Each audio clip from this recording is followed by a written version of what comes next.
Born in Indiana to a gardener and a housekeeper and raised, spending most of his time in Illinois, our earliest record of Wattles' life is that of a farm laborer, a hired hand. Probably the most uneducated of all authors we covered here, he nevertheless was able to transition from a poor and austere background to a well-paid author and a comfortable existence for himself and his family by the time he died at age 51. Lacking academic papers didn't stop him from studying everything he could in the areas of self-help and personal development. Visiting nearby Chicago, he attended various lectures and communed with New Thought authors and publishers. He was known to have studied Hegel and Emerson as well as other authors who are included under the wide New Thought umbrella. Also consistent with our other authors is that he lived what he wrote, and would test out his own theories before he wrote about them. But as he wrote, he only told people to test his writings in their own lives, not to take his word as an authority. I've often referred people simply to the summary of his Science of Getting Rich. If you memorize this, or even keep a card with this printed on it at your desk or with you, it will give you the key points of his book and as well remind you the simplicities of how to live a very rich life.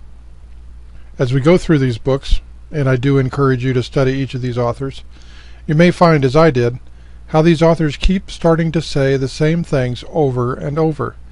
They speak in different voices, different words, but the underlying concepts are nearly identical. There is a thinking stuff from which all things are made, and which, in its original state, permeates, penetrates, and fills the inner spaces of the universe. A thought in this substance produces a thing that is imaged by the thought.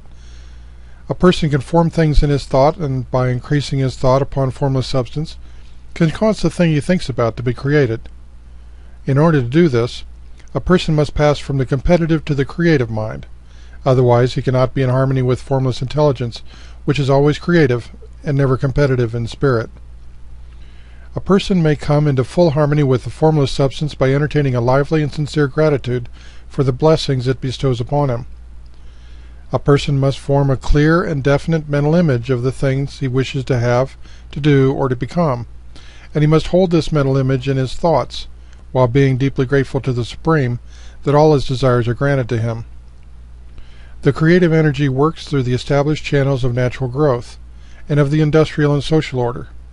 What he wants will come to him through the ways of established trade and commerce. In order to receive his own when it is ready to come to him, a person must be in action in a way that causes him to more than fill his present place. He must hold the advancing thought, so that the impression of increase will be communicated to all with whom he comes into contact. The men and women who practice the foregoing instructions will certainly get rich, and the riches they receive will be in exact proportion to the definiteness of their vision, the fixity of their purpose, the steadiness of their faith, and the depth of their gratitude. Boil this all down and you get the same ideas which Carnegie, Hill, and Hanel, plus the other authors later in this book, all hold as vital.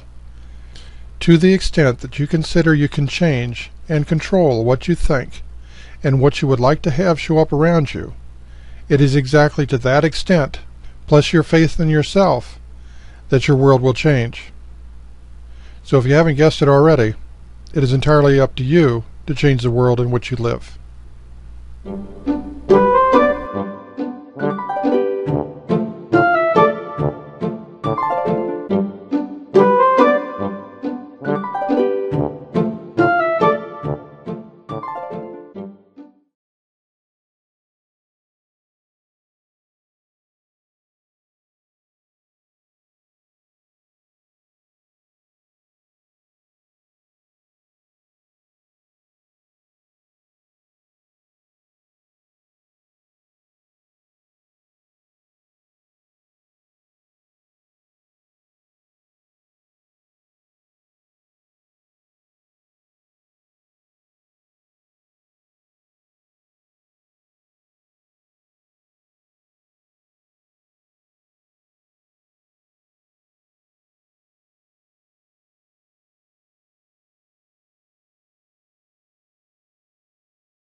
you.